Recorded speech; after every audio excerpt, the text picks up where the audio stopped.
Quadrant 3 is filled with things that are urgent but not important.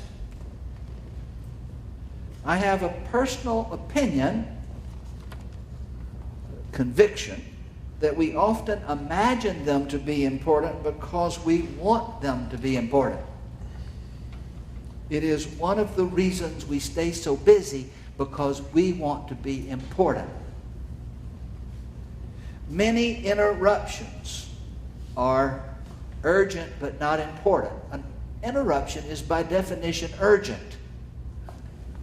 It is something that comes from outside and demands a response. Not all interruptions are unimportant. Some interruptions are important. I think probably most interruptions are unimportant. I have a policy that I keep my door open all the time. That's not true. I keep my door open most of the time. I keep my door open to invite interruptions so that people feel that they have access to me. There are days when I do little other than respond to people standing in the doorway, "Have you got a minute?" Or sometimes, if they were honest, "Have you got an hour and a half?" Now, that's my choice. I choose to do that. I am not victimized by it, because some of those interruptions are important interruptions, but not all of them are. Sometimes, not very often, but sometimes I just close the door so that I restrict those interruptions. But not all interruptions are unimportant. Many phone calls are urgent but not important. I don't know about you, but I don't get many phone calls anymore. Emails have replaced, for me, emails have replaced phone calls. But there's something urgent about a phone ringing. That phone, it takes a lot of discipline if you don't have caller ID especially. It takes a great deal of discipline not to answer the phone. It demands being answered. Most, I believe, many anyway, most emails are urgent but not important. You can set your computer, I'm sure you know this already, but you can set your computer to ding or beep or jump up and down or do something every time an email comes in. It is very difficult not to go immediately and see what that email is. I don't know about you, I get somewhere around 75 to 100 emails a day. 98% of those emails are meaningless or unimportant. Many of them are junk emails. Some of them, one of the things that we do with email is someone sends you an email asking you a question and you respond, and then they send you an email back thanking you for responding, and then you send them an email back thanking them for thanking you for responding.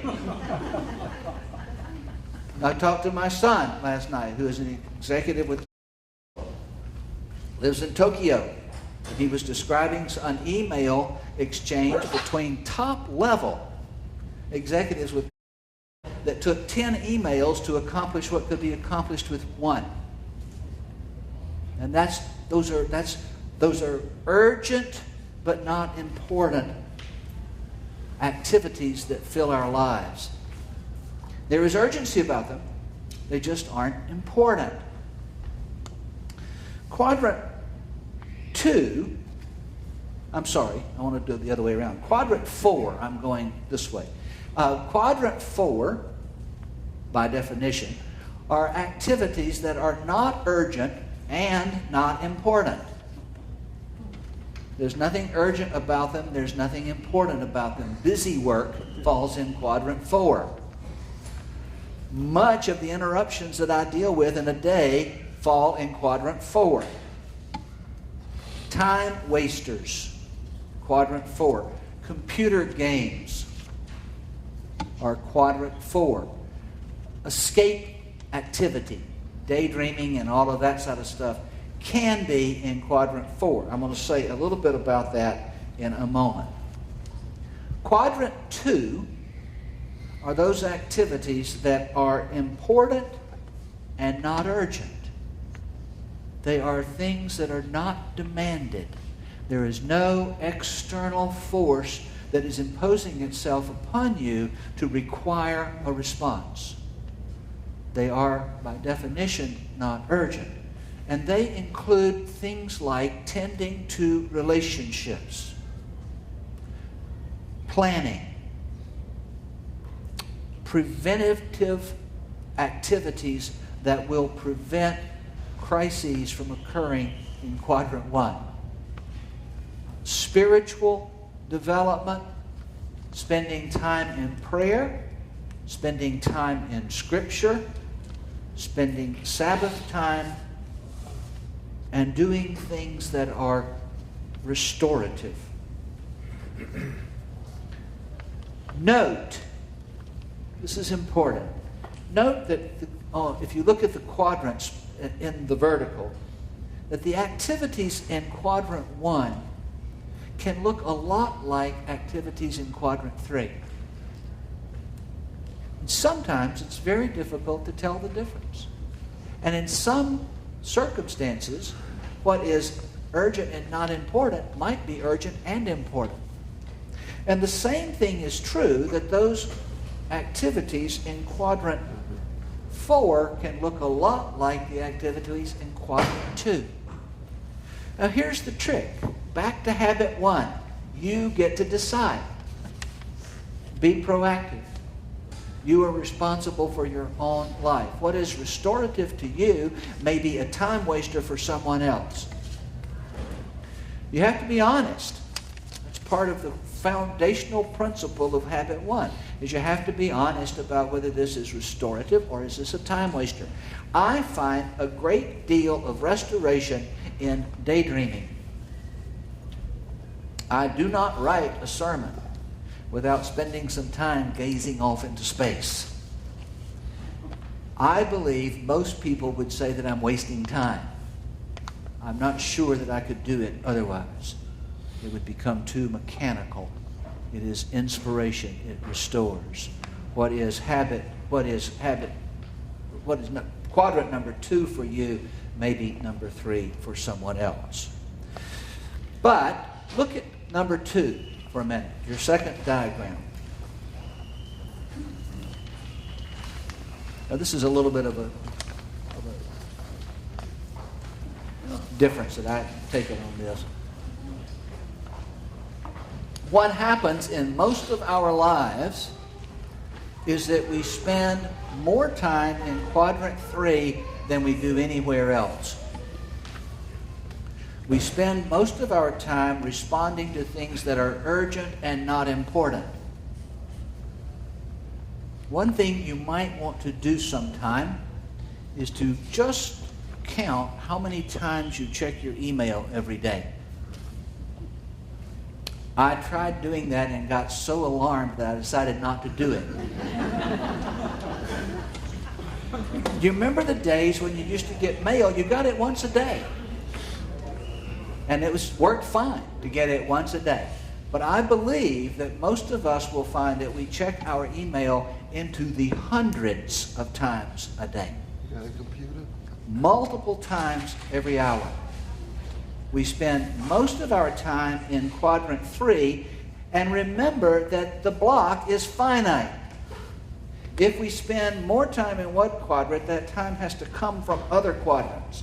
Quadrant 1 is going to demand the time that it demands. That is, external stuff happens.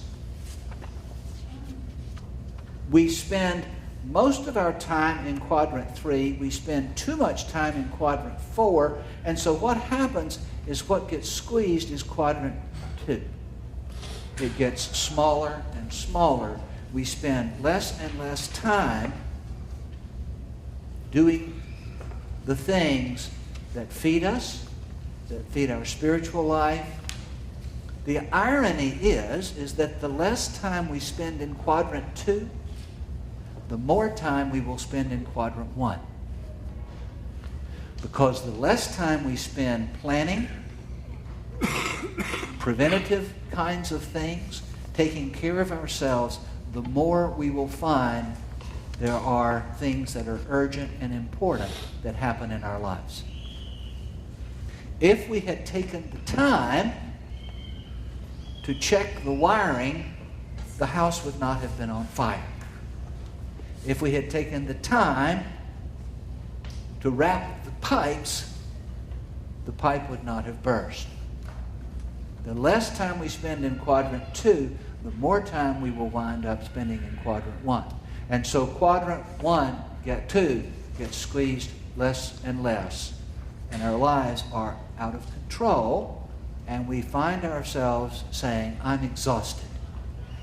I don't ever have any time to myself. I am empty.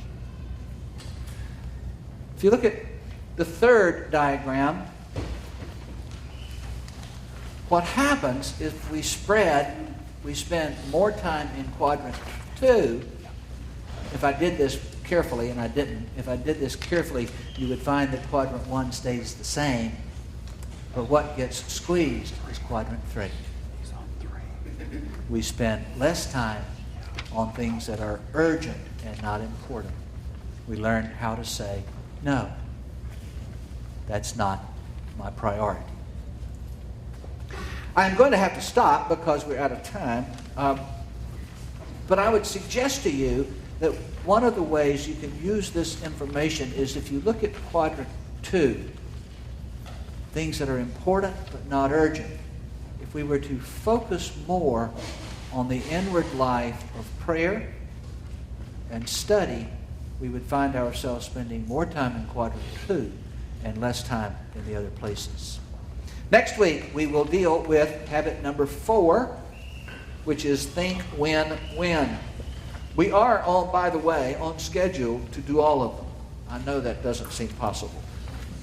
We may not make it. But we're on schedule to do all of them anyway. Thank you.